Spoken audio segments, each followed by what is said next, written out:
ये धधकता हुआ आग है, इसका टेम्परेचर 6000 डिग्री सेल्सियस है और इसे हम लोग के ऊपर गिर जाएगा ना तो मरिए जाएंगे हम लोग। पृथ्वी क्या करते, खींच लेती है अपनी। क्यों खींच लेती है?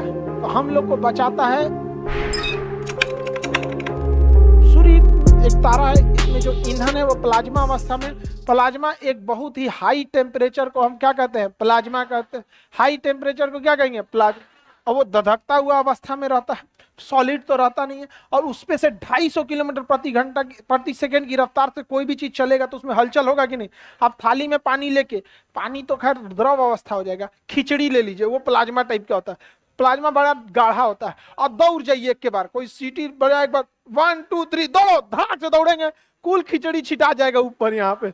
अब पूरा का पूरा खिचड़ी क्या हो जाएगा, तो ऐसे छलक जाएगा कि नहीं छलक जाएगा। तो सूर्य पे भी इतना धधकता हुआ आग है, वो सॉलिड अवस्था में नहीं है, वो क्या है, प्लाज्मा।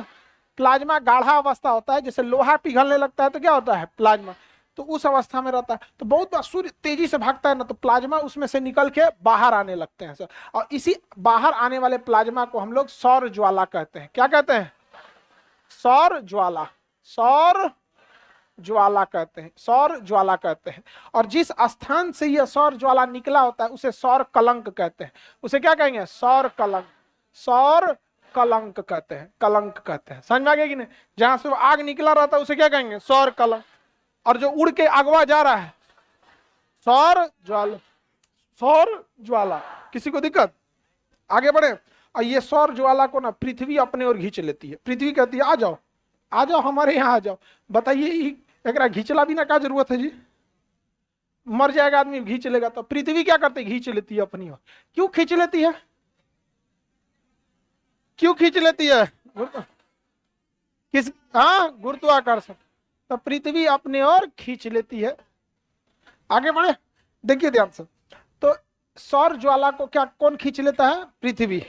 क्यों खींचती है, गुरुत्वाकर्षण। और ये धधकता हुआ आग है, इसका टेम्परेचर 6000 डिग्री सेल्सियस है और इसे हम लोग के ऊपर गिर जाएगा ना तो मरिए जाएंगे हम लोग। तो हम लोग को बचाता है वायुमंडल। कौन बचाता है, वायु।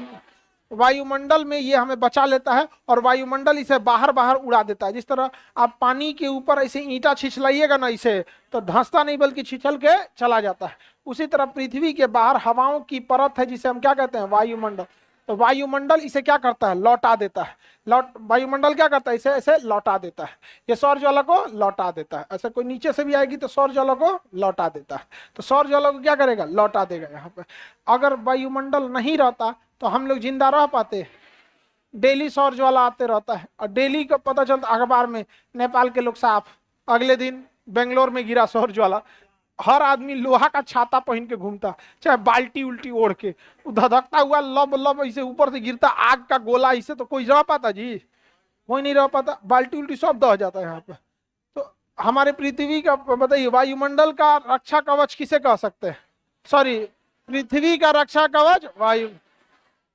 पृथ्वी का रक्षा कवच वायुमंडल, पृथ्वी का रक्षा कवच वायुमंडल। किसी को कोई दिक्कत, पृथ्वी का रक्षा कवच वायुमंडल।